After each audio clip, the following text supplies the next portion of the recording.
നിങ്ങൾ വിട്ടേക്കണം. കളക്ടറിനെയോ വീട്ടിനെയോ തന്നിട്ട് കളക്ടറും വീടിയും വിളിക്കാം. രാവിലെ 10 മണിയോടെയായിരിക്കും സമരം. മാരങ്ങോട് തങ്ങൾക്ക് ഭൂമി അനുവദിച്ചതിൽ ചാലക്കുടി DFO തടസ്സം സൃഷ്ടിക്കുകയായിരുന്നുവെന്നാണ് ഉയരുന്ന ആരോപണം. 2018 പ്രളയത്തിൽ വീരൻകുടി ഉന്നതിയുടെ ഇരുവശവും ഉരുളെടുത്തതോടെയും അരേകാപ്പിൽ മണ്ണിടിച്ചിൽ സാധ്യത രൂക്ഷമായതോടെയുമാണ് മാറ്റിപ്പാർപ്പിക്കൽ നടപടി തുടങ്ങിയത്. എന്നാൽ നടപടികൾ ഇപ്പോഴും ഇഴഞ്ഞു നീങ്ങുകയാണ്. അതിനിടയിലാണ് കഴിഞ്ഞ ദിവസം ഇവർ താമസിച്ചിരുന്ന താൽക്കാലിക കുടിലിൽ പുലിയുടെ ആക്രമണമുണ്ടായത്. ആ കൊച്ചിനെ പിടിച്ചുകൊണ്ട് കാട്ടിന്റെ ഉള്ളിൽ കൊണ്ടുപോയി കുറച്ചും കൂടെ കൊണ്ടുപോയി ആ കൊച്ചിന് കിട്ടാനായിരുന്നു.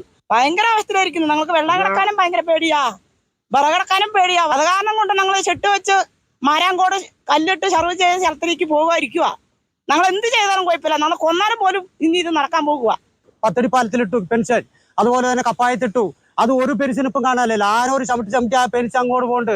പുലി വന്ന് കയറുണ്ട്, കാട്ടുപോത്ത് കയറുണ്ട്, എല്ലാം കയറുണ്ട്. അതുകൊണ്ട് ഞങ്ങൾ അവിടെ തോന്നുന്നില്ല. നമുക്ക് സ്ഥലം അളന്ന സ്ഥലം മാരാങ്കോട്ടിലുണ്ട്. ആ സ്ഥലം തന്നെ സർക്കാർ അനുവദിച്ച് നമുക്ക് അത്രയും പെട്ടെന്ന് തന്ന ഏറ്റവും നല്ലതായിരിക്കും. 42.957 ഹെക്ടർ ഭൂമി മാരങ്കോട് കണ്ടെത്തി സ്ഥലം വേർതിരിച്ചെങ്കിലും അവസാന നിമിഷം വനംവകുപ്പ് തടസ്സം സൃഷ്ടിക്കുകയായിരുന്നു. 47 കുടുംബങ്ങൾക്കും പട്ടയമടക്കം തയ്യാറാക്കുന്നതിനിടയിലാണ് വനംവകുപ്പ് പുനരധിവാസ പദ്ധതികൾ നിർത്തിവെക്കാൻ നിർദ്ദേശം നൽകിയത്. 2018 ഇവരെ ഒരു ഊരിൻ്റെ ഇരുവശവും ഉരുളെടുത്ത് പോയി. അതിനുശേഷം ഒരുപാട് കഷ്ടപ്പെട്ട ഫയർഫോഴ്സുകാരും നാട്ടുകാരൊക്കെ ഇവരെ മുകളിലെത്തിച്ചത്.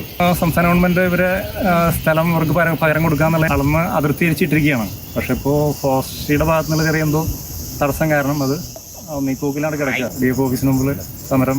അതിനൊരു പരിഹാരം ഇല്ലെങ്കിൽ അവർ കുടിലെട്ടി ആ സ്ഥലത്ത് ഇവർക്ക് പകരം അളന്ന് കൊടുത്ത സ്ഥലത്തോട്ട് മാറാന്നുള്ളതാണ് ഇവർ തീരുമാനിച്ചിരിക്കുന്നത്. എല്ലാവരും ജൂൺ 15 മാറ്റിപ്പാർപ്പിക്കാനായിരുന്നു തീരുമാനമെങ്കിലും മന്ത്രിതല ചർച്ചയിൽ വനംവകുപ്പ് എതിർപ്പ് അറിയിക്കുകയായിരുന്നു. ഈ സാഹചര്യത്തിലാണ് വനം വകുപ്പിനെതിരെ പ്രതിഷേധം ശക്തമാക്കുന്നത്. മാതൃഭൂമി ന്യൂസ്, തൃശൂർ.